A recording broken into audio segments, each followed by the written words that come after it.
এর হচ্ছে সবচাইতে বড় অধ্যায় হচ্ছে তোমার এক অধ্যায়, হ্যাঁ। এই অধ্যায়টা মোটামুটি শেষ হইলে বাকি অধ্যায়গুলো শেষ হইতে সময় লাগবে না, কারণ এই অধ্যায়ে তোমার সবগুলো রেফ্রিজারেশন সিস্টেমের তোমার হচ্ছে করা আছে, মানে সংক্ষিপ্তভাবে আলোচনা করা আছে। আর বাকিগুলাতে হচ্ছে কি করতেছে, বাকিগুলাতে হচ্ছে এগুলা নিয়ে আলোচনা করছে। যেমন ধরো ফার্স্ট চ্যাপ্টারে, সেকেন্ড চ্যাপ্টারে বলছে কি যে ভ্যাপার কম্প্রেশন এবং ভ্যাপার অবজারভেশন রেফ্রিজারেশন পদ্ধতি, তো আমরা এটা পড়ে ফেলছি, তাই না? তো পড়ে ফেললে ধরো ওখানে যে আমাদের জন্য ইজি হবে, তাহলে সেকেন্ড চ্যাপ্টার, থার্ড চ্যাপ্টারে বলছে কি যে ভ্যাপার কম্প্রেশন এবং ভ্যাপার অবজারভেশন রেফ্রিজারেশন সাইকেলের যন্ত্রাংশ, যে সকল যন্ত্রাংশগুলো ব্যবহার করা হয় সেগুলো নিয়ে ওখানে আলোচনা করছে। সেটাও আমরা মোটামুটি একটা ভালো রকমের আইডিয়া পেয়েছি আর কি। তারপরে রেফ্রিজারেশন চক্রের আনুষঙ্গিক এবং সহায়ক যন্ত্র, মানে আমি হচ্ছে রেফ্রিজারেশন চক্রটাকে কিভাবে আরো ডেভেলপ করতে পারি সেসব বিষয় নিয়ে ওখানে আলোচনা করা হয়েছে। তারপরে হিমায়ক মানে রেফ্রিজারেন্ট, হিমায়ক হচ্ছে তোমার হিমায়ক রিকভারি বা রিসাইকেলিং পদ্ধতি, আমরা রেফ্রিজারেন্টটা কিভাবে রিকভারি করতে পারি বা রিসাইকেলিং করতে পারি। তো মূলত হচ্ছে আমাদের ফার্স্ট চ্যাপ্টার যদি ভালোভাবে বুঝে থাকো, তাহলে সেকেন্ড চ্যাপ্টারগুলো আমাদের জন্য ইজি হবে। তো আমাকে একটু ইনশিওর করো যে আমরা হচ্ছে প্রথমেই কনভেনশনাল এবং নন কনভেনশনাল রেফ্রিজারেশন পদ্ধতি কি সেটা পড়ছিলাম আমরা, 1 নাম্বার এবং 2 নাম্বারটা পড়ছিলাম। এটুকু তো সবাই ক্লিয়ার, তাই না? এবং তারপরে জি ভাই। আচ্ছা, রেফ্রিজারেশন বা হিমায়ন কাকে বলে সেটাও আমরা পড়ছিলাম। তারপর রেফ্রিজারেশন সিস্টেম বা হিমায়ন পদ্ধতি বলতে কি বোঝায় এটাও আমরা পড়ছিলাম। আচ্ছা, 1 মিনিট, আমি গেটটা বন্ধ করে দিলাম, বাইরে থেকে আওয়াজ আসতে পারে।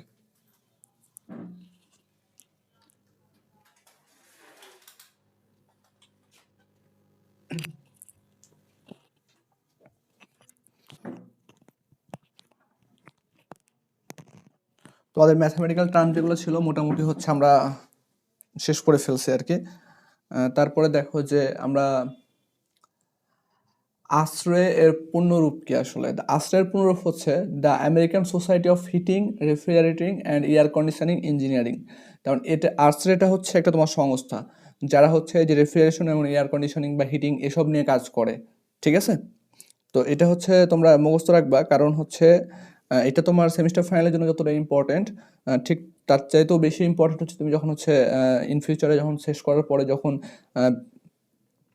বিএসসি করবা তখন তোমার হচ্ছে আশ্রয় এই বিষয়ে লাগবে, কারণ এখান থেকে তুমি হচ্ছে সাইকোমেট্রিক চার্ট, এরা হচ্ছে আশ্রয় সাইকোমেট্রিক চার্ট পড়ানো হয়। তারপরে হচ্ছে পিভিটিএস পড়ছি আমরা। তো বিভিন্ন মান আছে আর কি, যেগুলো হচ্ছে আশ্রয় থেকে আমরা নিয়ে থাকি, হ্যাঁ। তারপরে ভ্যাপার কম্প্রেশন রেফ্রিজারেশন কি সেটাও আমরা হচ্ছে পড়ছি। তারপরে থার্মোকাপল কি সেটা আমরা পড়ি নাই, হ্যাঁ। থার্মোকাপলটা মূলত হচ্ছে তোমার একটা তাপমাত্রা পরিমাপক যন্ত্র, ঠিক আছে, যা হচ্ছে একটা নির্দিষ্ট বিন্দুতে তাপ পরিমাপ করে। মানে আবার যদি অন্য কথায় বলতে যাও, যা এটা হচ্ছে একটা ধরনের সেন্সর যা বৈদ্যুতিক প্রবাহ, ইএমএফ হচ্ছে তোমার, ইএমএফ এর ফুল মিনিং হচ্ছে ইলেকট্রোম্যাগনেটিক ফোর্স, বা আমরা ভোল্টেজ যেটা বলি, হ্যাঁ। বৈদ্যুতিক প্রবাহ বা ইএমএফ আকারে তাপমাত্রা পরিমাপ করতে ব্যবহৃত হয়। তার মানে তুমি হচ্ছে কোনো জায়গা থেকে হচ্ছে ভোল্টেজ থেকে তুমি তাপমাত্রাতে কনভার্ট করবা কিভাবে, এটা হচ্ছে থার্মোকাপল নির্ণয় করে আর কি। আর থার্মোকাপলের কাজ যদি বলতে যাই, থার্মোকাপলের কাজ হচ্ছে কি বললাম আমি একটু আগে, যে এটা হচ্ছে তাপমাত্রা পরিমাপক যন্ত্র যার মাধ্যমে ব্যাপকভাবে তাপমাত্রা পরিমাপ করা যায়। তুমি হচ্ছে ধরো থার্মোমিটার ইউজ করি আমরা, তো থার্মোমিটারে কিন্তু ওই লেভেলে মনে করো আমরা হচ্ছে টেম্পারেচার রিডিং নিতে পারি না, বাট থার্মোকাপলে তুমি অনেক দূর পর্যন্ত, মানে অনেক দূর পর্যন্ত থার্মোমিটারে হচ্ছে তুমি থার্মোকাপলে হচ্ছে তাপমাত্রা নির্ণয় করতে পারবা। তো থার্মোকাপল আর কাপলের কাজ, এটা তো হচ্ছে আমরা মোটামুটি হচ্ছে একটা আইডিয়া পাইছি, তাই না? তোমরা যখন এটা রিডিং পড়বা আরো দু একবার, তখন হচ্ছে তোমাদের ক্লিয়ার হয়ে যাবে। এখন হচ্ছে থার্মো ইলেকট্রিক বা সিবেক ক্রিয়া কি আসলে? তোমার থার্মো ইলেকট্রিক বা সিবেক ক্রিয়া হচ্ছে তোমার যে আমরা বিভিন্ন সময় ধরো, আমি এটা পড়তেছি, দেন আমি চিত্র তোমাকে একটু দেখাইতেছি, হ্যাঁ। থার্মো ইলেকট্রিক ক্রিয়া বা সিবেক ক্রিয়া একটি তাপ বিদ্যুৎ সম্পর্কিত প্রক্রিয়া যেখানে দুইটি ভিন্ন ধরনের পরিবাহী, তার মানে হচ্ছে আমাদের দুইটা পরিবাহী বা সেমি কন্ডাক্টর থাকবে, যেটা হবে দুইটা হচ্ছে দুই পদার্থের। তো ধরো, আচ্ছা আমি এটার ফুলটাই পড়ি, হ্যাঁ, তারপরে বলতেছি। সেমিকন্ডাক্টরের সংযোগস্থলে তাপমাত্রার পার্থক্যের কারণে ইলেকট্রন চলাচলের মাধ্যমে একটি বৈদ্যুতিক ভোল্টেজ উৎপন্ন হয়, যা তাপমাত্রার পার্থক্যের সাথে সম্পর্কিত। এই ঘটনাকে সিবেক ক্রিয়া বলে। তো তার মানে এখন দেখো যে আমরা যদি একটু বলতে যাই যে আমরা এই একটা ধরো, আচ্ছা, আমরা তো ওই যে তার দেখছি না, এই একটা ধরো হচ্ছে আমাদের তার, এটা হচ্ছে ধরো আমরা কপারের ধরলাম বা যে কোনো একটা পরিবাহী ধরলাম, আর এখান দিয়ে আরেকটা মনে করো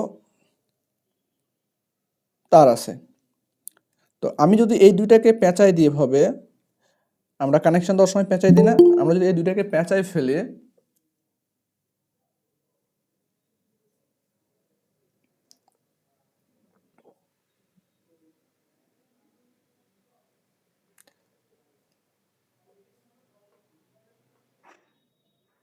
আচ্ছা আমরা যদি এই দুটাকে পেঁচাই ফেলি এবং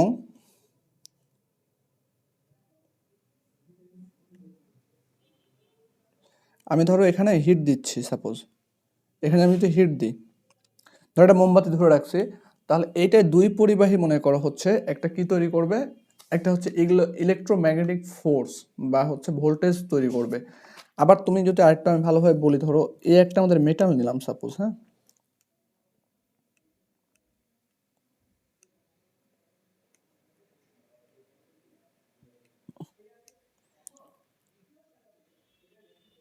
এখানে একটা মেটাল নিলাম আমি। তো আমি যদি হচ্ছে ধরো মেটালের এই জায়গাতে তাপ দিই, এই জায়গাতে তাপ দিই, তাহলে এর ভিতরে যে ইলেকট্রনগুলো আছে, এই ইলেকট্রনগুলো হচ্ছে তোমার ভাইব্রেট করবে, ভাইব্রেট করতে করতে কি হবে, গরম দিক থেকে ঠান্ডা দিকে মুভ করবে, গরম দিক থেকে ঠান্ডা দিকে মুভ করবে। এতটুকু তো সবার ক্লিয়ার হয়েছে তাই না, যে আমরা যদি এক পাশে হিট দিয়ে একটা তো মনে করো দ্বন্দ্বের, তাহলে এর ভেতরে যে ইলেকট্রনগুলো আছে সেগুলো হচ্ছে গরম দিক থেকে ঠান্ডা দিকে মুভ করবে। তো এখন দেখো এবার হচ্ছে এটা পড়ে দেখো, যে আমাদের বলতেছে যে যেখানে দুইটি ভিন্ন, তুমি বলছে দেখো যে দুইটি ভিন্ন ধরনের পরিবাহী বা সেমিকন্ডাক্টর সংযোগ স্থলে তাপমাত্রার পার্থক্যের কারণে ইলেকট্রন চলাচলের মাধ্যমে একটি বৈদ্যুতিক ভোল্টেজ উৎপন্ন হয়। তার মানে যদি আমি এই জায়গাতে তাপ দিই, তাহলে দেখো এই যে এই পাশ থেকে ইলেকট্রনগুলো এই পাশে মুভ করবে, ইলেকট্রনগুলো এই পাশে মুভ করবে, তো এই পাশে যদি মুভ করে আমার, তো মুভ করলে একটা কি বৈদ্যুতিক ভোল্টেজ বা ইএমএফ এর কি হবে, পার্থক্য হবে, হ্যাঁ, উৎপন্ন হয়, যা তাপমাত্রার সাথে সম্পর্কিত। তার মানে এই যে আমাদের ভোল্টেজ, এটাকে তাপমাত্রায় কনভার্ট করা হয়, ঠিক আছে, এটাকে বলি আমরা সিবেক ক্রিয়া বা হচ্ছে থার্মো ইলেকট্রিক প্রক্রিয়া। এই জিনিসটা যদি ভালোভাবে মোটামুটি একটু বুঝে থাকো, তাহলে হচ্ছে তোমার থার্মো ইলেকট্রিক রেফ্রিজারেশন সিস্টেম যেটা আছে সেটা বুঝতে সহজ হবে। তো এখানে কারো কোশ্চিন আছে কোনো?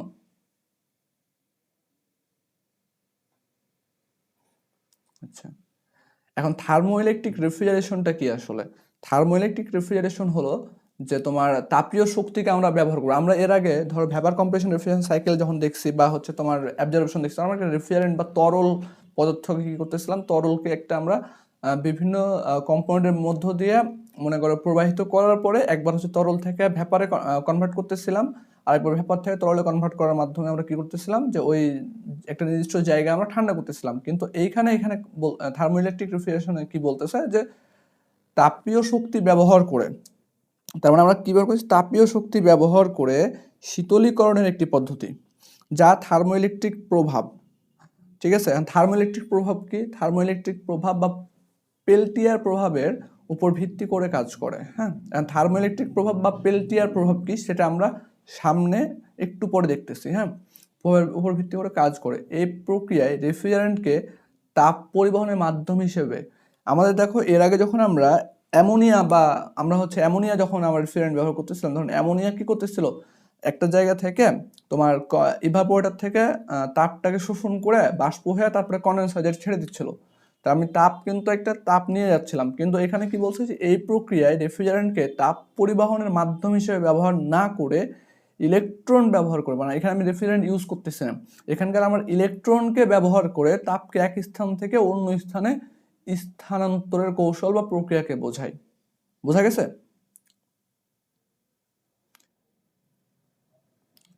ঘুমাই গেছো নাকি সবাই?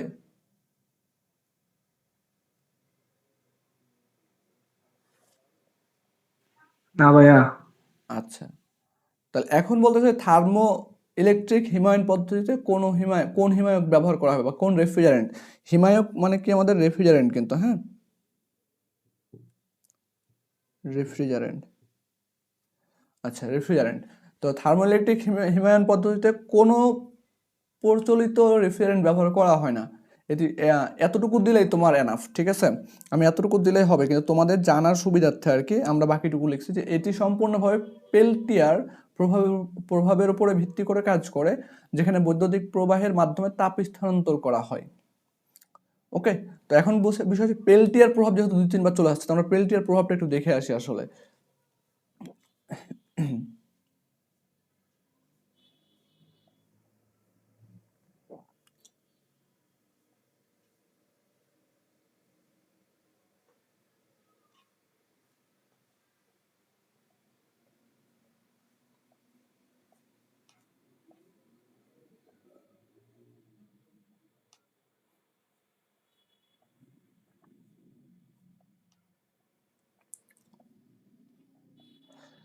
আচ্ছা, বলছে চিত্রসহ থার্মোইলেকট্রিক রেফ্রিজারেশন পদ্ধতির কার্যপ্রণালী ব্যাখ্যা করো। হ্যাঁ, এটা আমরা আগে পড়ি, এটা পড়লে ওই সংক্ষিপ্ত বা অতি সংক্ষিপ্তগুলো কাভার হয়ে যাবে। হ্যাঁ, বলছে থার্মোইলেকট্রিক রেফ্রিজারেশন সিস্টেম যা পেল্টিয়ার কুলার নামে পরিচিত। তার মানে থার্মোইলেকট্রিক রেফ্রিজারেশন সিস্টেমকে আমরা পেল্টিয়ার কুলার নামে বলতে পারি।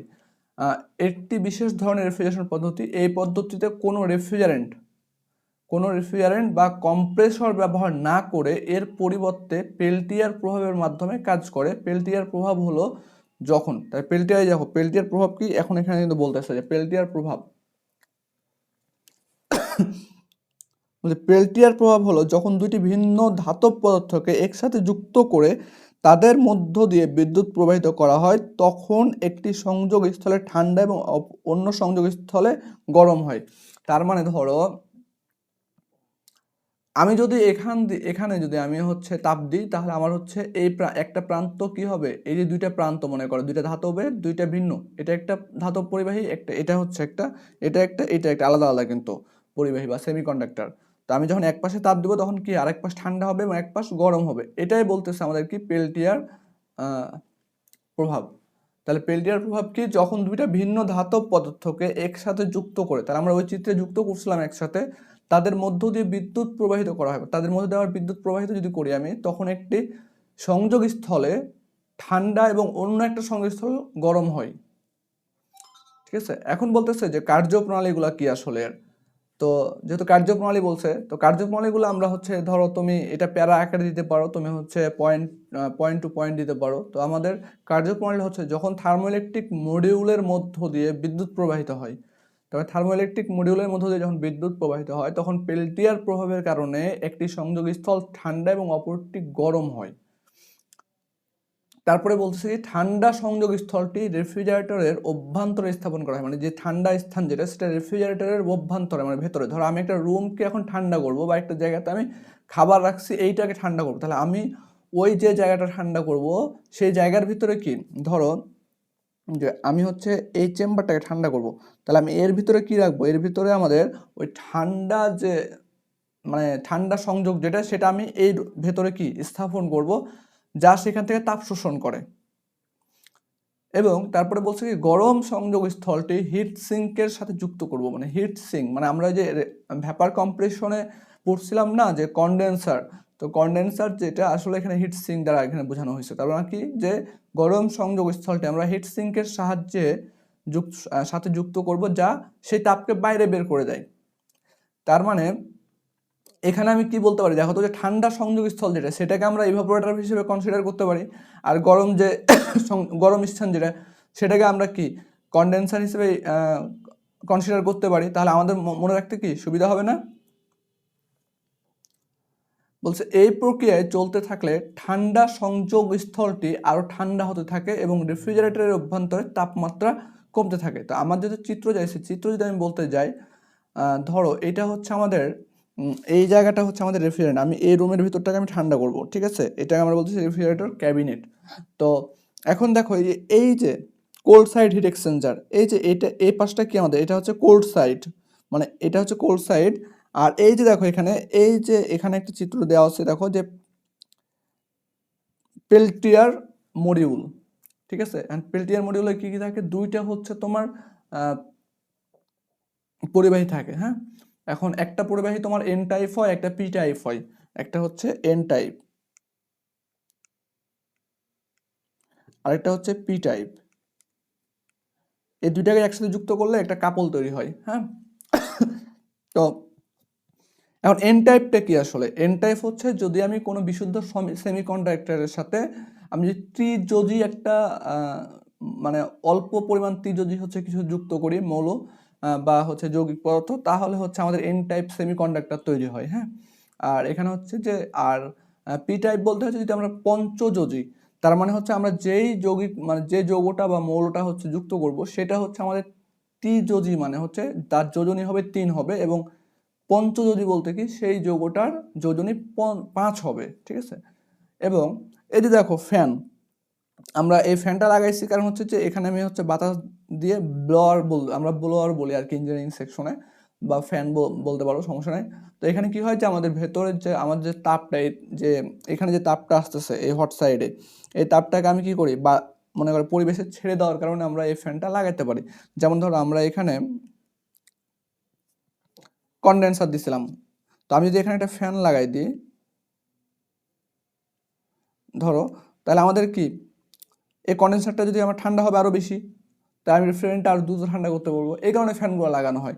আর এই যে এখানে ধরো পাওয়ার সাপ্লাই বা টেম্পারেচার কন্ট্রোল ক্যাবিনেট, এটা যে এখানে হচ্ছে কি আমরা পাওয়ার সাপ্লাই করি, ঠিক আছে।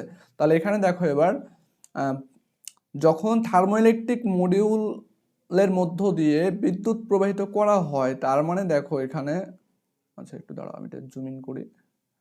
আচ্ছা এই দেখো এই মডিউলের ভিতর দিয়ে আমার কি করতেছি, আমি বিদ্যুৎ প্রবাহিত করি, তখন পেল্টিয়ার প্রভাবের কারণে একটি সংযোগস্থল ঠান্ডা এবং অপরটি গরম হয়। তার মানে আমার এই পাশটা কি ঠান্ডা হইতেছে আর এই পাশটা কি হইতেছে, গরম হইতেছে, হ্যাঁ। এই যে এই পাশটা গরম হইতেছে, তো গরম হইলে ঠান্ডা সংযোগস্থলে রেফ্রিজারেটরের মধ্যে স্থাপন করি, তাহলে যাও ঠান্ডা অংশটা আমরা রেফ্রিজারেটরের ভেতরে স্থাপন করছি, যা সেখান থেকে তাপ শোষণ করে। তার মানে কি এই রুমের ভিতর যে তাপ আছে তাপটা এখান থেকে শোষণ করতেছে, এবং গরম সংযোগস্থলটি হিট সিঙ্কের সাহায্যে সাথে যুক্ত করি বা সংযুক্ত থাকে। এই দেখো এখানে হিট সিঙ্কের সাথে কি যুক্ত আছে, তো যুক্ত থাকে যা তাপকে বাইরে বের করে দেয়, হয়তো এখানে তাপ বাইরে বের করে দিচ্ছে না, আমাদের বের করে দেয়।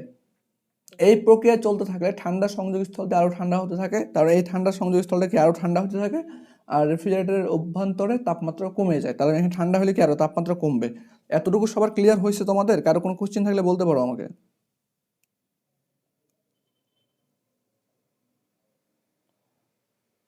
কারো কোশ্চেন আছে?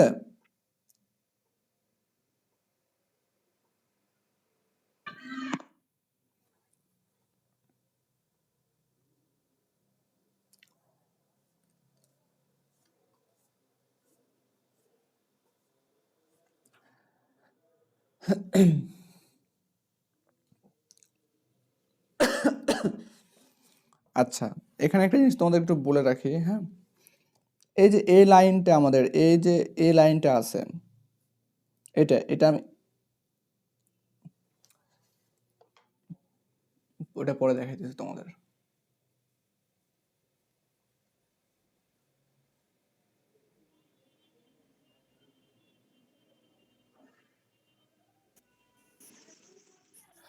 তাহলে আমাদের এখন বলো যে এই যে পেল্টিয়ারের প্রভাব, পেল্টিয়ারের প্রভাব বলতে কি বুঝায়, আমরা সবাই ক্লিয়ার হইছি না?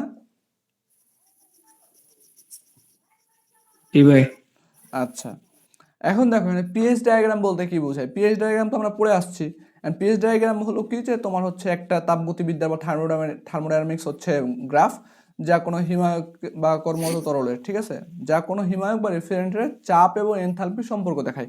আমরা পিএইচ কার্ভ দেখো তো আঁকছিলাম এমনি করে, এই যে পি দিছিলাম, এর পাশে এক্স অ্যাক্সিসে এইচ দিছিলাম। তো এটা কি বুঝাইছে, বুঝেছিলাম রেফ্রিজারেন্টের কোন কোন সময়ে কোন পজিশনে কিরকম চাপ ধরো সেটা বুঝায়। তাহলে আমি তো একটু তোমাদের বলি, এখানে ধরো সাপোজ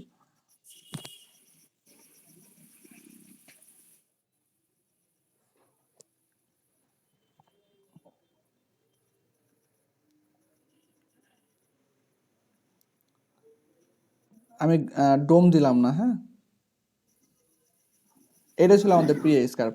তার মানে এইখানে ধরো আমরা দিয়েছিলাম 2 নাম্বার পয়েন্ট, তার মানে আমি যদি বলি এই জায়গাতে আমার এনথালপির পরিমাণ এইজ ইকুয়াল টু ধরো 128 কিলো জুল পার হচ্ছে কেজি, আর এই জায়গাতে এই যে এই পজিশনে চাপটা আমার হইতেছে ধরো দিলাম যে 8 বার। তো আমি পিএইচ কার্ভ থেকে ধরো আমি হচ্ছে চাপ এবং এনথালপি নির্ণয় করতে পারি, ঠিক আছে। পয়েন্ট হচ্ছে যে কোনো পয়েন্ট থেকে ধরো এই পয়েন্টে আমার এই পয়েন্ট যখন থাকবে তখন এই পয়েন্টে এখানে চাপ কত থাকবে সেটা হচ্ছে তুমি গ্রাফ থেকে নির্ণয় করতে পারবা। এই জায়গাতে এনথালপি কীরকম থাকবে সেটাও, তার মানে আমাদের কি এই যে পিএইচ কার্ভে আমাদের পিএইচ কার্ভে কি দেখাইতেছে, পিএইচ কার্ভে আমাদের রেফ্রিজারেন্টের এটুক তোমরা হচ্ছে না দিলেও হবে, হ্যাঁ। এই যে কর্মরত তরল, তাহলে কি দিবা যে কোনো যা কোনো হিমায়ক বা রেফ্রিজারেন্টের চাপ এবং এনথালপির সম্পর্ক দেখায়, ওকে।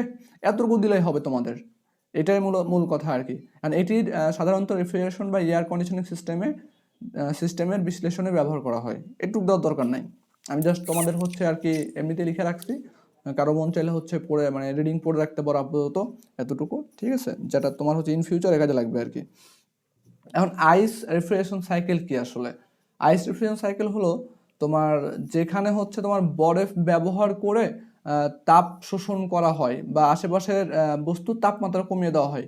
কেউ কি তাহলে আইস রেফ্রিজারেশন দেখছো কখনো? দেখছো কেউ? জি ভাই দেখছি। কোথায় বলো তো? ওই যে যারা মনে করেন যে মাছ বিক্রি করে না, নিচে রাখে না বরফের ভিতরে মাছ, এই ওইরকম তো, কিছু। হ্যাঁ, গুড। তা আরেকটা বিষয় আছে কিন্তু, বুঝছো? ওই যে ছোটবেলাতে হচ্ছে আমরা যাইতাম না প্রাইমারি স্কুলে, মাইকিং করতো, আজকে আপনার ছেলে মেয়েকে 5 বছরের নিচে হলে পোলিও খাওয়ানো হবে। ওই যে লাল লাল ওইখানে বল। বিক্রি করে, আবার আরেকটা বিক্রি করা হয় ভাই, ওই যে কুলফি মালাই বেচে না, ওই হ্যাঁ, জায়গায় হ্যাঁ, ইউজ আচ্ছা। করে। ওটাও মূলত হচ্ছে আইস রেফ্রিজারেশন সাইকেল মানে সিস্টেম বা সাইকেল বলি আমরা, হ্যাঁ। এখন ইভাপোরেটিভ হিমায়ন কি, ইভাপোরেটিভ কুলিং। এখন এটা হচ্ছে তোমার এমন একটা প্রক্রিয়া যেখানে কোনো তরল বাষ্পীভূত হয়ে চারপাশের পরিবেশ থেকে তাপ শোষণ করে এবং সেই পরিবেশের তাপমাত্রা কমিয়ে দেয়। কারণ ইভাপোরেটিভ হিমায়ন বা ইভাপোরেটিভ কুলিং কোথায় হয়? আমাদের ইভাপোরেটরে হয়। তো ইভাপোরেটরে আমার কি করে, ইভাপোরেটরে হচ্ছে আমাদের লিকুইড আসে, লিকুইড রেফ্রিজারেন্ট আসার পরে কি হয়, ওখান থেকে তাপটাকে শোষণ করে তোমার হচ্ছে বাষ্পে পরিণত হয় না। তো ওইটাই লেখা আছে এখানে যে এটা হচ্ছে এমন একটি প্রক্রিয়া যেখানে কোনো তরল বাষ্পীভূত হয়ে চারপাশ থেকে তাপ শোষণ করে সেই পরিবেশের তাপমাত্রা কমিয়ে দেয়। আমার তো ইভাপোরেটরের কাজই ছিল এটা, তাই না? আর ইভাপোরেটিভ রেফ্রিজারেশনের প্রয়োগ ক্ষেত্রগুলো কোনটা কোনটা আসলে কোথায় কোথায় হইতে পারে প্রয়োগ? ধরো কুলিং টাওয়ার, আমরা হচ্ছে যখন হচ্ছে তোমরা যদি হচ্ছে কখনো ইয়াতি যেয়ে থাকো, পাবনাতে কেউ আছে? পাবনার কেউ আছে এখানে? জি ভাইয়া, আমি আছি। আচ্ছা, কুলিং টাওয়ার দেখছো না নিউক্লিয়ারে? না ভাইয়া, যাওয়া হয়নি। আরে বাইরে থেকে দেখা যায় কত বড় বড়, সবাই ছবি টবি তুলে ভাষায় দিল, আর তুমি এখন কোনটা পাবনা। ভাই? ওই যে ওই যে রূপপুরেরটা? হ্যাঁ, হ্যাঁ। জি ও দেখছি হ্যাঁ, তো। দেখছি ভাইয়া। আচ্ছা, ওখানে কিন্তু মনে করো হচ্ছে ইভাপোরেটিভ রেফ্রিজারেশন সিস্টেম ইউজ করা হয়, মানে ওইটা হচ্ছে কুলিং টাওয়ারে আমরা ইউজ করতে পারবো। তারপর টেক্সটাইল বা পেপার ইন্ডাস্ট্রিতে আমরা ইউজ করতে পারবো। তারপর হচ্ছে তোমার খাদ্য সংরক্ষণ বা প্রক্রিয়াজাতকরণের ক্ষেত্রে আমরা ইউজ করতে পারবো, ডাটা সেন্টারে কুলিং এর ক্ষেত্রে আমরা ইউজ করতে পারবো, আর গ্লাসের কারখানায় আমরা ইউজ করতে পারবো, আরো অনেক কিছু আছে, হ্যাঁ। তো আমরা হচ্ছে এগুলা তোমাদেরকে এক্সট্রা দিয়ে রাখছি কি জন্যে, ধরো তোমার ইভাপোরেটিভ রেফ্রিজারেশন প্রয়োগ ক্ষেত্রে ওগুলা লিখো। এখন এত বড় তোমাকে হচ্ছে লিখতে হবে এমনটা না কিন্তু, ধরো সাপোজ তোমার 1 মার্কের জন্য আসছে, তো 1 মার্কের জন্য তুমি কয়টা লিখবা? সর্বোচ্চ তিনটা মতো দিলা, তাই না? যদি 2 মার্কের জন্য আসে তখন তুমি 5টা দিলা, বাট আমার যদি জানা থাকে তাহলে পরবর্তীতে আমাদের জন্য সুবিধা হবে। আমি বুঝতে পারছি তোমাদেরকে। জি আর এগুলো জাস্ট রিডিং পড়ে মনে রাখার ট্রাই করবা, ধরো 2 বা 3 বার রিডিং পড়বা জাস্ট, আর জিনিসগুলো হচ্ছে রিয়েলাইজ করার ট্রাই করবা যে আমি তো এই যে এটা ধরো তুমি যদি 2-3 বার যদি হচ্ছে তুমি ভ্যাপার কম্প্রেশন রেফ্রিজারেশন সাইকেলটা যদি ব্লক ডায়াগ্রামটা যদি মানে পড়ে থাকো, তাহলে তোমার কিন্তু তুমি চোখ বন্ধ করলে মনে করলে ভিসিআরসি মনে করলে কিন্তু তোমার হচ্ছে ফিগারগুলো মাথায় আসার কথা। আমার কন্ডেন্সার আছে, ইভাপোরেটর আছে, এক্সপেনশন ভালভ আছে, তারপরে কম্প্রেসর আছে। তো এই যখন ইভাপোরেটিভ হিমায়ন পড়বা তখন আমার প্রথম চিন্তা আসবে কি, আর ইভাপোরেটিভ হিমায়ন তো হচ্ছে তোমার ইভাপোরেটরে হয়। ইভাপোরেটরের কাজ কি? ইভাপোরেটরে হচ্ছে আমাদের ইনলেটে হচ্ছে তরল ঢোকে, তারপরে তরলটা বাষ্প হয়ে যায়, দেন বাষ্প হয়ে কি চারিপাশ থেকে তাপ শোষণ করে চলে যায়। তো জাস্ট ওইটাই লেখা আছে এখানে একটু সুন্দর করে। আমি বুঝতে পারছি তোমাদেরকে? এই যে জি ধরো ভাই। জি ভাই। আইস রেফ্রিজারেশন সাইকেল কি আসলে, যারা হচ্ছে তোমার এই যে মাছ বিক্রি করতে দেখছো তাদের কি এটা পড়া লাগবে? জাস্ট রিডিং পড়লে তো এনাফ। জি না ভাই, পড়া আচ্ছা, লাগবে না। তো কলমি মালাটা দিয়ে দিবা সবাই। হ্যাঁ, এখন ড্রাই আইস আসলে কি? ড্রাই আইস দেখছো? না, এই পাগল, ওই যে আমরা হচ্ছে মাছ ওই যে যে আগুন বললাম, নিভাইছে। এই যে আমরা ছোটবেলাতে হচ্ছে ইয়া করতাম না, ওই যে যখন আইসক্রিম এলা আসতো তখন বলতাম না যে মামা হচ্ছে পানি আইসক্রিম গুলা দেন আমরা একটু খাই, ছোটবেলায় করছো না? তোমরা পাও না আর কি। আমরা যখন অনেক ছোট ছিলাম তখন আমাদের ওখানে হচ্ছে তোমার আমাদের এলাকাতে মানে গোটা বাংলাদেশে মনে করো হচ্ছে আইসক্রিম বিক্রি হতো। তখন তো নারকেলের বরফ হচ্ছে আমাদের সময় ছিল 2 টাকা করে মনে হয়, বা 1 টাকা করে ছিল, আমরা ছোট যখন খাইছি।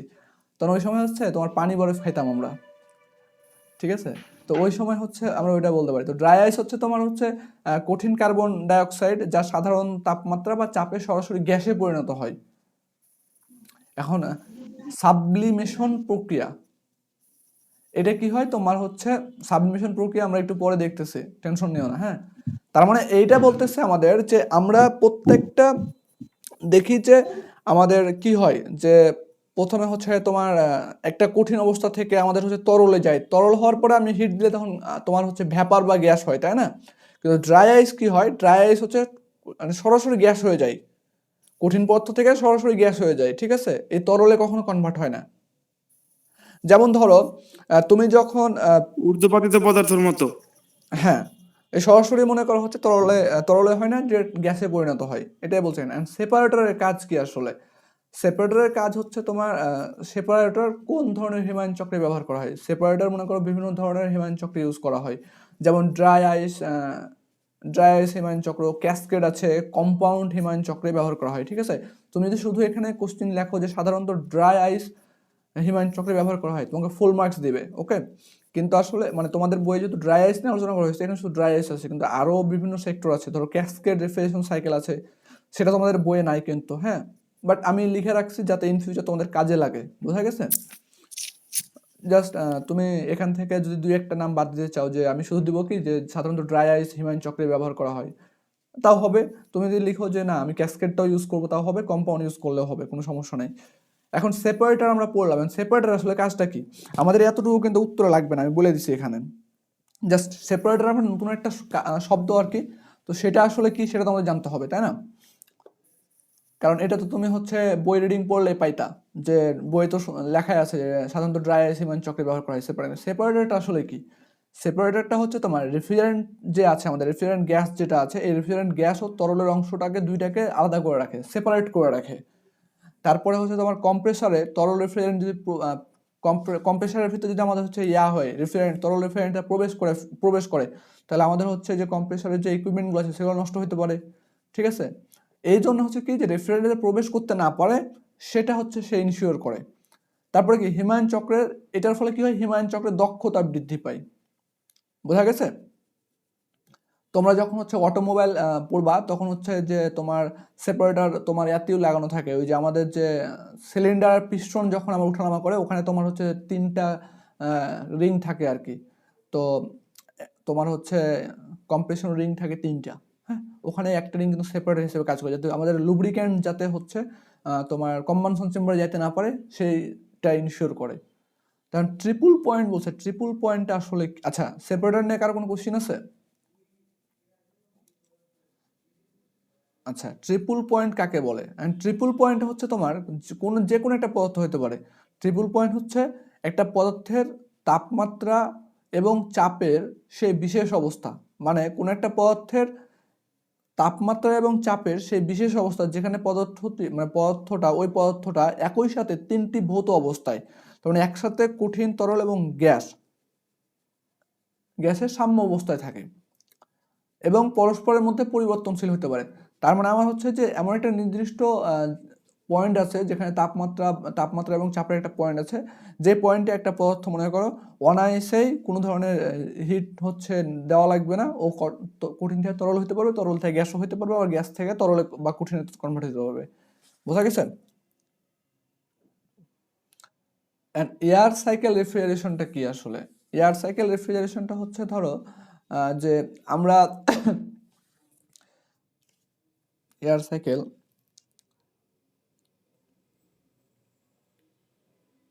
ধরো একটা ডাক দিছি এখানে, এখানে কিছু ঠান্ডা পানি রাখছি আমি। আচ্ছা এইদিকে আঁকাই।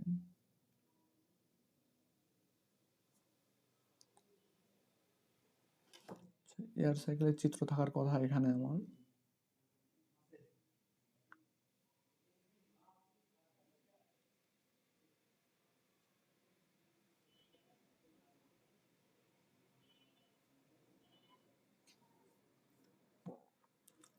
আচ্ছা এয়ার সাইকেলটা পড়ো, আমরা হচ্ছে একটু পরে চিত্র দেখতেছি। আর মেইনলি তোমার এয়ার সাইকেলটা হয় কিরকম,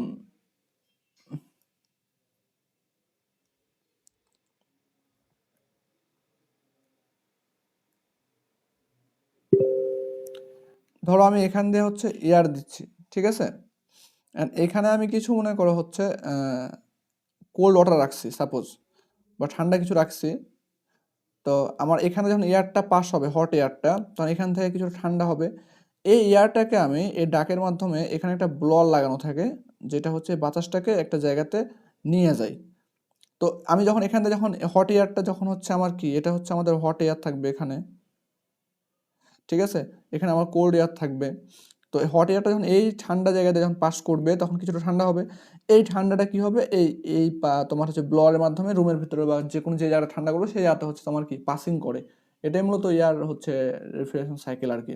তো এখানে বলছে দেখো যে এমন একটা হিউম্যান প্রক্রিয়া যেখানে বাতাস মানে বাতাসকে রেফ্রিজারেন্ট হিসেবে ব্যবহার করা হয়, তার মানে কি বাতাসকে আমি ওখানে রেফ্রিজারেন্ট হিসেবে ব্যবহার করতেছিলাম। এই পদ্ধতিতে বাতাসকে সংকুচিত করে, সম্প্রসারিত করে এবং তারপর ঠান্ডা অবস্থায় ব্যবহার করা হয় শীতলীকরণের জন্য। এই পদ্ধতিটি সাধারণত বিমান এবং কিছু কিছু কিছু শিল্প প্রয়োগে ব্যবহার হয়, যেখানে হালকা ওজন এবং নির্ভরযোগ্যতা গুরুত্বপূর্ণ, ঠিক আছে। তুমি যদি হচ্ছে এতটুকু তোমার জাস্ট জানার জন্য দেওয়া, ঠিক আছে, এতটুকু তুমি হচ্ছে উত্তর না দিতে হবে না। এখন স্প্রে কুলিং সিস্টেম বলতে কি বোঝায়? স্প্রে কুলিং সিস্টেম হলো এমন একটি তাপ অপসারণ প্রক্রিয়া যেখানে তরলকে ক্ষুদ্র ক্ষুদ্র বিন্দু আকারে স্প্রে করে তাপমাত্রা কমানো হয়। এখন দেখো আমরা যে হজের সময় দেখছি না, যে যখন হাজিরা হজ করে প্রচন্ড গরম, দেখবা যে হচ্ছে যে পানি স্প্রে করে না, ঠান্ডা পানি, দেখছো? তোমরা দেখছো? জি ভাইয়া দেখছি। হ্যাঁ, ওইটাই হচ্ছে তোমার স্প্রে কুলিং সিস্টেম আর কি। ওই যে তোমার হচ্ছে ক্ষুদ্র ক্ষুদ্র ভাবে হচ্ছে তরলকে হচ্ছে তোমার স্প্রে করে তাপমাত্রা কমানো হয়। অ্যাটমাইজ বা ভেপারাইজ আকারে। আবার যদি কেউ না দেখো তাহলে ওই যে ধরো যখন করবা, চিন্তা করবা যে ওই যে আমরা হচ্ছে বিভিন্ন সময় হচ্ছে জমিতে হচ্ছে বীজ দেয় না, স্প্রে করে যখন, বা যখন হচ্ছে চুল কাটাতে যাও তোমরা ছেলে যারা আছো, ওই যে তোমার মাথার উপরে পানি দেয় না স্প্রে করে, তো ওর ভিতরে জি ভাই। ওর ভিতরে যদি ঠান্ডা পানি রাখা হয়, তোমার মাথা অনেক গরম আছে, তখন স্প্রে করলে কি হবে, ওই তোমার মাথা ঠান্ডা হবে না? ওইটাও কিন্তু এক জি। প্রকার স্প্রে কুলিং সিস্টেম কিন্তু বলতে পারি আমরা। সেনের বোতল যে উদাহরণস্বরূপ। হ্যাঁ, এখন দেখো যে ফ্লাশ চেম্বারের কাজ কি, পারফিউম স্প্রে করলে ঠান্ডা লাগে অনেক। হ্যাঁ এখন দেখো যে ফ্লাশ চেম্বারের কাজ কি, ফ্লাশ চেম্বারের কাজ কি আমরা পড়ছিলাম না স্টিম জেট রেফ্রিজারেশন সিস্টেমে, যে ফ্লাশ চেম্বারে ধরো এই যে এরকম একটা ফ্লাশ চেম্বার ছিল, এখানে তোমার হচ্ছে নজেল ছিল, একটা ইজেক্টর ছিল, এখান দিয়ে তোমার হচ্ছে এখানে হচ্ছে স্প্রে করার জন্য অনেকগুলো ছিল, আর এই যে এটা ছিল আমাদের কি ফ্লাশ চেম্বার। তো ফ্লাশ চেম্বারে কি করতেছিল আমাদের, ফ্লাশ চেম্বারে হচ্ছে রেফ্রিজারেশন সিস্টেমে ফ্লাশ চেম্বার ব্যবহার করে তরল এবং বাষ্পের মিশ্রণকে পৃথক করা হয়। এই যে দেখো এখান থেকে আমার তরল ছিল, এখান দিয়ে আমার যখন ফ্লাশ চেম্বারে আমি এখান দিয়ে হচ্ছে বাষ্পটাকে উঠাই দিচ্ছিলাম ইজেক্টরের ভিতরে। আমরা স্টিম জেট রেফ্রিজারেশন সিস্টেমে কিন্তু ফ্লাশ চেম্বার পড়ে আসছে ওখানে, হ্যাঁ। তো তরল এবং বাষ্পের মিশ্রণকে পৃথক করে এবং সিস্টেমের দক্ষতা বৃদ্ধি করে। তুমি যেটুকু না দিতে চাও তাহলে দিতে পারো কি, যে ফ্লাশ চেম্বার রেফ্রিজারেটরের চাপ এবং তাপমাত্রা নিয়ন্ত্রণের মাধ্যমে সিস্টেমের দক্ষতা এবং কার্যকারিতা বৃদ্ধি করে, যেটা দিবা সেটাই হবে। এখন গ্যাস রেফ্রিজারেশন সাইকেল বলতে কি বোঝায়? গ্যাস সাইকেল তরল রেফ্রিজারেন্ট ব্যবহার করে না, এখানে রেফ্রিজারেন্ট হিসেবে ব্যবহার করা হয় কি গ্যাস। তার মানে এখানে বলছে যে তরল রেফ্রিজারেন্ট ব্যবহার না করে গ্যাসের মাধ্যমে তাপমাত্রা নিয়ন্ত্রণ করে। এটি বিশেষত বিমান, মহাকাশ গবেষণা প্রযুক্তিতে ব্যবহার করা হয়, যেখানে ওজন কম এবং দক্ষতা বেশি প্রয়োজন। তাহলে গ্যাস সাইকেল এবং এয়ার সাইকেল কম বেশি একই রকম না আমাদের? আমরা এয়ারের বদলে গ্যাস ইউজ করব। তার মানে দেখো তুমি যদি এয়ারটা ভালোভাবে পড়ে রাখো, যে তুমি হচ্ছে এখানে দিছো কি যে এয়ার সাইকেল রেফ্রিজারেশন হচ্ছে যেখানে কি বাতাসকে রেফ্রিজারেন্ট হিসেবে ব্যবহার করা হয়, আর ওখানে আমরা গ্যাসকে রেফ্রিজারেন্ট হিসেবে ব্যবহার করতেছিলাম। বোঝা গেছে? সেম, খালি নামটা চেঞ্জ। হ্যাঁ, এখন স্টিম জেট রেফ্রিজারেশন সিস্টেমে হিমায়ক হিসেবে কি ব্যবহার করা হয়? আচ্ছা, স্টিম জেট রেফ্রিজারেশন সিস্টেমে আমরা হিমায়ক হিসেবে কি ব্যবহার করছিলাম? এই ফ্লাশ চেম্বারের ভিতর কি ছিল আমাদের স্টিম জেটে বলো তো একটু? পানি ছিল না? জি।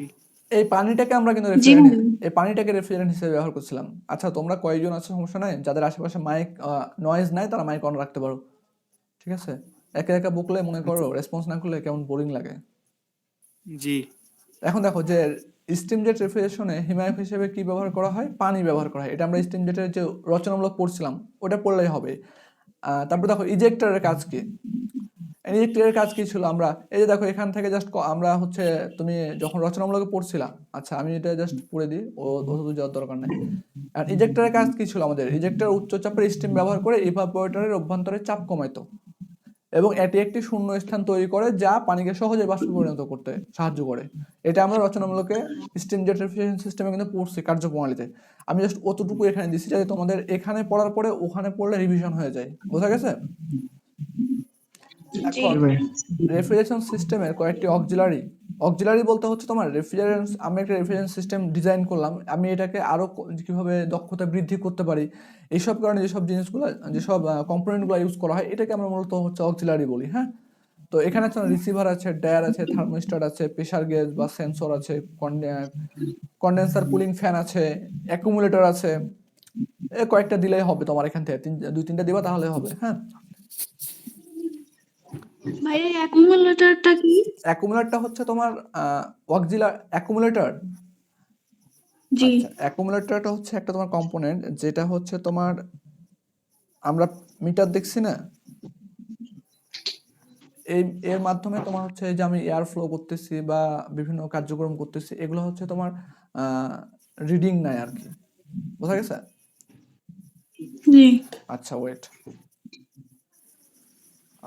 অ্যাকুমুলেটর তাই না?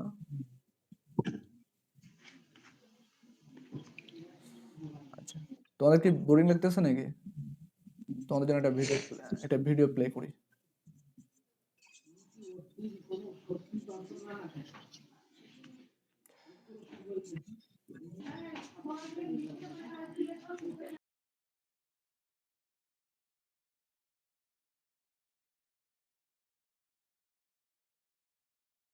এই যে এইটা দেখতেছো না, এইটা হচ্ছে তোমার কম্প্রেসর। হ্যাঁ, এই যে এটা দেখতেছো না, আমরা এক্সপেনশন ভালভ পড়ছিলাম না, এইটা হচ্ছে এক্সপেনশন ভালভ বা থ্রটলিং ভালভ বলি আমরা। হ্যাঁ, বা থ্রটলিং মিটার। ওকে, এই যে এটা দেখতেছো না, এইটা হচ্ছে আমাদের কন্ডেন্সার। এই যে এইটা হচ্ছে তোমার ইভাপোরেটর। হ্যাঁ, এই যে, আর এই যে লাইট দেখতেছো এইটা হচ্ছে তোমার রেফ্রিজারেন্ট ফ্লো করতেছে। Pass a colder liquid continuously around the object to be cooled. এভাবে করে আমার হচ্ছে যখন এই যে রেফ্রিজারেন্ট, তরল রেফ্রিজারেন্ট যখন পাইপের ভিতরে যাচ্ছে কপার টিউব দিয়ে, তখন কি হইতেছে, এই যে হিট এখান থেকে, এই যে মিষ্টি রাখছো না, এই মিষ্টি থেকে, বাহ ভালো কালার তো মিষ্টির অনেকগুলো, এই কালার থেকে হিট মনে করে নিয়ে ফেলতেছে। ঠিক আছে, দেন হচ্ছে রেফ্রিজারেন্টটা কি ভ্যাপার হয়ে যাচ্ছে।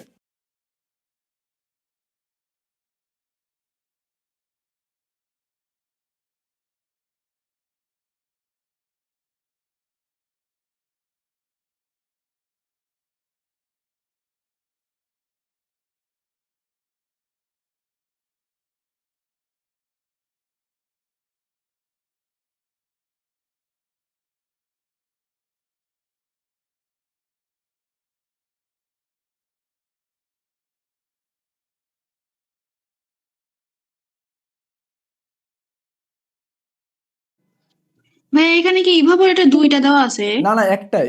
এই যে এটা হচ্ছে তোমার ইভাপোরেটর, এই যে এইটা। হ্যাঁ, আর এই যে এটা দেখতেছো না, এইটা হচ্ছে কন্ডেন্সার। এটা কিন্তু তুমি দেখতে পাবা না, এটা কিন্তু ফ্রিজের অভ্যন্তরে থাকে, আর এটা কিন্তু ফ্রিজের বাইরে। তো বাইরে যেটা থাকে সেটা হচ্ছে কন্ডেন্সার, ভেতরে যেটা থাকে সেটা হচ্ছে ইভাপোরেটর। বুঝছো? জি ওকে,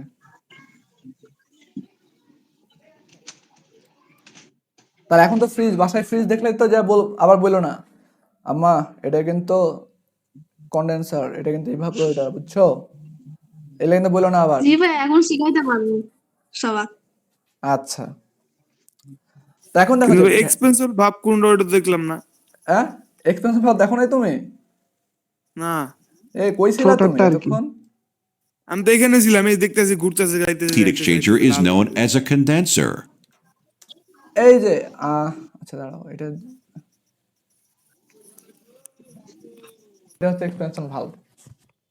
জি ভাই, দেখছি ভাই। Just by repeating this cycle That is over and চলে over, we will be able to achieve a continuous cool. Condenser না, এই ইভাপোরেটর। জি ভাই, বুঝছি, একদম বুঝছি, পুরা ক্লিয়ার। এখনো খুলে মুলে সব দেখতে। এখন খুলে মিলে দেখতে পারবে না? বাসায় যে ফ্রিজ খুলে ফেলো না আবার, ঠিক আছে? পরে ঠিক আছে ভাই। বাসায় যে ফ্রিজ খুলে ফেলে আবার লাগাইতে পারতেছ না, তখন তো ঝামেলা পড়ে যাবা। এখন আপনার দেখো ভ্যাপার কল দিয়ে অ্যাবজর্পশন মুম্বাই। রেফ্রিজারেশন সাইকেলে কি কি গ্যাস ব্যবহার করা হয়? তো কি কি গ্যাস ব্যবহার করা হয় আমরা তো হচ্ছে ভ্যাপার অ্যাবজর্পশন সাইকেল পড়ার সময় পড়ছিলাম। ভাইয়া প্র্যাকটিক্যাল তো করা লাগবে, ফ্রিজ খুলে প্র্যাকটিক্যাল করে নিব নি। বাড়িরটা করো, আবার আমারে প্র্যাকটিক্যাল করার জন্য ফ্রিজ কিনতে বললো না, তো আমি দেউলিয়া হয়ে যাবো। আচ্ছা, তারপরে দেখো, হ্যাঁ, ভ্যাপার অ্যাবজর্পশন রেফ্রিজারেশন সাইকেলে কি কি গ্যাস ব্যবহার করা হয়? তো আমরা অ্যামোনিয়া আর হচ্ছে পানি ব্যবহার করি, সেটা তো আমরা হচ্ছে ওই সাইকেলের ব্লক ডায়াগ্রাম পড়ার সময় দেখে আসছিলাম না? জি ওটা কিন্তু লেখা, ওখানে কিন্তু আমি ক্লাসে লিখে দিছিলাম, ওটাই জাস্ট এখানে লেখা আছে। হ্যাঁ, এগুলা হচ্ছে বারবার দেওয়ার কারণ হচ্ছে কি, যে তোমাদের হচ্ছে এগুলা অতি সংক্ষিপ্ত প্রশ্নে বা প্রশ্নে আসে আর কি। তো এটা দিলে সুবিধা হয় কি, যে তোমার বারবার যখন তুমি একটা জিনিস রিডিং পড়বা না, বারবার যখন পড়তে পড়তে থাকবা, তখন তোমার এগুলা এমনিতেই ঠোঁটের আগে চলে আসবে, তাই না? জি তো যে কেউ বললে কিন্তু তুমি কোশ্চেন অ্যান্সার করতে পারবা। এখন সাকশন ও ডিসচার্জ লাইন চেনার উপায় কি? হ্যাঁ, তো এখন দেখো সাকশন লাইন, আমার এই যে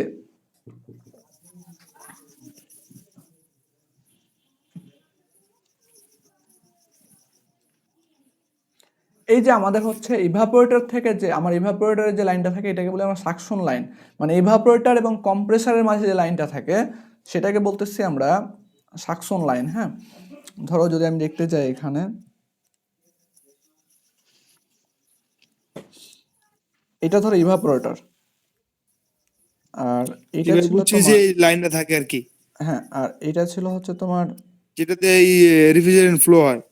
হ্যাঁ, এটা ছিল তোমার কম্প্রেসার, আর এখানে ছিল তোমার হচ্ছে কনডেন্সার। তো এই যে ইভাপোরেটর এবং হচ্ছে কম্প্রেসারের মধ্যে যে আমার কপার টিউবটা থাকে, সেইটা হইতেছে তোমার সাকশন লাইন। আর কম্প্রেসার এবং কনডেন্সারের ভিতরে যে লাইনটা থাকে, এটাকে বলি আমরা হচ্ছে তোমার হচ্ছে ডিসচার্জ লাইন। হ্যাঁ, তো এখন এই যে এই লাইনটা কিন্তু তোমার ছোট থাকে, ইভাপোরেটর এবং হচ্ছে তোমার কম্প্রেসারের মাঝে যে লাইনটা, এই লাইনটা কিন্তু ছোট হয়, তোমার হচ্ছে লং হয়। হ্যাঁ, আর এই লাইনটা বড় ছোট হয়।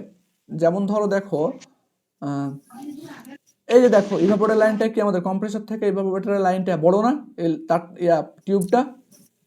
জি তাহলে আমরা বলতে পারবো না যে সাকশন লাইন চিনবো কিভাবে? সাকশন লাইনটা সবসময় কি বড় হয় বা লম্বা হয়।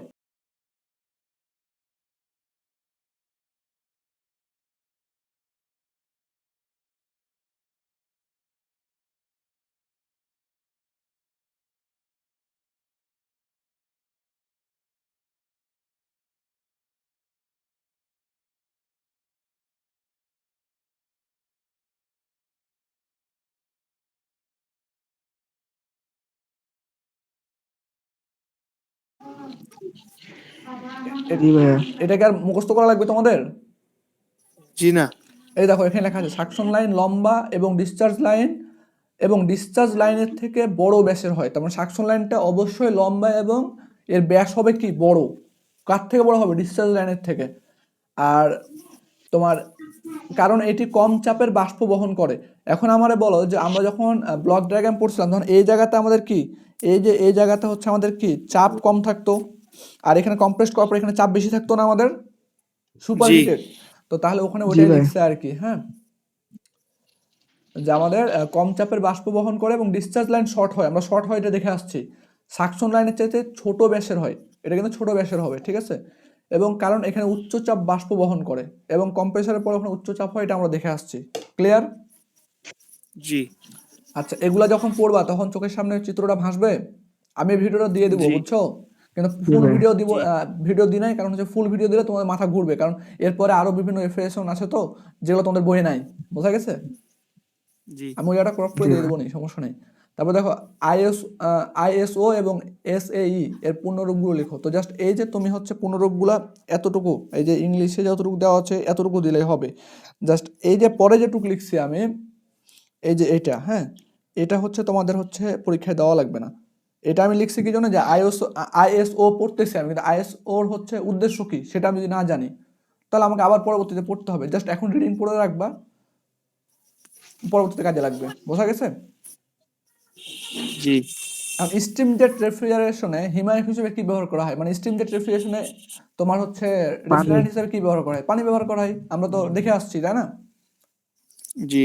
আচ্ছা, কনভেনশনাল রেফ্রিজারেশন সাইকেলের নাম লিখো। এটা আমরা পড়ছিলাম এর আগে, যে তোমার হচ্ছে ভ্যাপার কম্প্রেশন রেফ্রিজারেশন সাইকেল আছে, তারপর হচ্ছে, আচ্ছা ভ্যাপার বানান ভুল হয়েছে মনে হয় এখানে, হ্যাঁ। তারপরে ভ্যাপার অ্যাবজর্পশন রেফ্রিজারেশন সাইকেল আছে, ব্যাপার অ্যাবজর্পশন। হ্যাঁ। তারপরে air refrigeration cycle, Carnot refrigeration cycle, gas refrigeration cycle. তারপরে নন কনভেনশনাল কোনগুলা?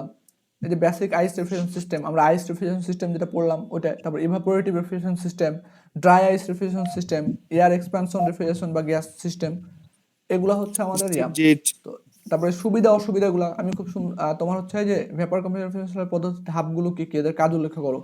তো এই যে এখানে তোমার হচ্ছে ভেপার কম্প্রেশন রেফ্রিজারেশন দেখছি এবং কাজগুলো আমরা দেখছি, কিন্তু কোনটা কোন কাজ করে আমরা কিন্তু প্রথম ক্লাসে আলোচনা করছিলাম।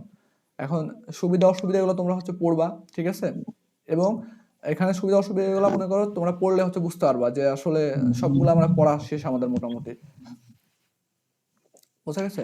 এখন ড্রাই আইসের ব্যবহার লেখো। ড্রাই আইস গুলা কোথায় ইউজ করা হয়? ড্রাই আইস গুলা মূলত হচ্ছে দেখো যে খাদ্য সংরক্ষণ, তুমি এতটুকু দিলে হবে। খাদ্য সংরক্ষণ, মেডিকেল ফার্মাসিউটিক্যাল সংরক্ষণ, পরিবহন ব্যবস্থা বা বিশেষ প্রভাব, ক্লিনিং প্রসেস।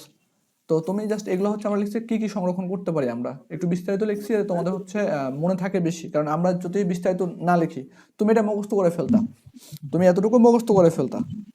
কিন্তু আমি যখন যখন বলবো যে ফল, আইসক্রিম, ফল, মাছ, তখন মনে করা হইতেছে কি মাংস ইত্যাদি সংরক্ষণে ব্যবহৃত হয়, তখন কিন্তু তোমার কিন্তু আর এটা মুখস্থ করা লাগবে না।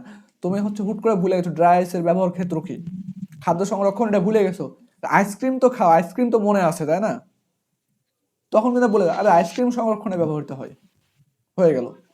এখন তোমার মেডিকেল ফার্মাসিউটিক্যাল সংরক্ষণ লিখতে কষ্ট হইতেছে, তুমি লিখবা কি ওষুধ ও টিস্যু সংরক্ষণ বা ওষুধ সংরক্ষণের জন্য এটি ব্যবহার করা হয়। পরিবহন ব্যবস্থা, একটা কোনো জিনিস এক জায়গা থেকে আরেক জায়গায় নিয়ে যাচ্ছি, এটা হচ্ছে নষ্ট হয়ে যেতে পারে, এর জন্য মনে করো শীতল রাখার ক্ষেত্রে আমরা হচ্ছে ব্যবহার করতে পারি। বোঝা গেছে? এখন ড্রাই আইসের বৈশিষ্ট্যগুলো কি কি আসলে? এটা তোমার হচ্ছে একটা সাবলিমেশন প্রক্রিয়া যেটা বলতেছিলাম, যে এটা গলে তরলে পরিণত না হয়, সরাসরি গ্যাসে রূপান্তরিত হয়, এটাকে আমরা বলতেছি সাবলিমেশন প্রক্রিয়া। বোঝা গেছে? জি। এবং এগুলো রিডিং পড়লে তোমাদের আশা করি কোনো জায়গাতে কোশ্চেন থাকবে না। আর এরপর যদি কোশ্চেন থাকে তাহলে তো আমাদের হচ্ছে টেলিগ্রাম গ্রুপ আছে, কি বলো? আর এই যে দেখো ইভাপোরেটিং কুলিং সিস্টেম আমরা পড়লাম না, যে হট এয়ার দিচ্ছে, এখান দিয়ে এয়ার ফ্লো হচ্ছে, এই যে এখানে তোমার হচ্ছে আমরা কিছু পানি বা হচ্ছে তরল জাতীয় ঠান্ডা কিছু রাখছি, দেন এখান থেকে এই যে এইটা ব্লোয়ার মানে যে আমি ব্লোয়ার আঁকাইছিলাম মনে পড়ে, আমি ব্লোয়ার আঁকাইছিলাম পাম্পের মতো করে আর কি, এই যে এভাবে আঁকাইছিলাম না? তো এখান থেকে ব্লোয়ারের মাধ্যমে কি আমার ওই যে বাতাসটাকে আমি চারিদিকে রিসার্কুলেট করতেছি। বোঝা গেছে? এই যে এগুলো দেওয়া আছে, এগুলো দেওয়ার দরকার নেই, বুঝছো? এগুলো লেখার দরকার নেই, খালি জাস্ট কম্পোনেন্টগুলো লিখবা তাহলে হবে।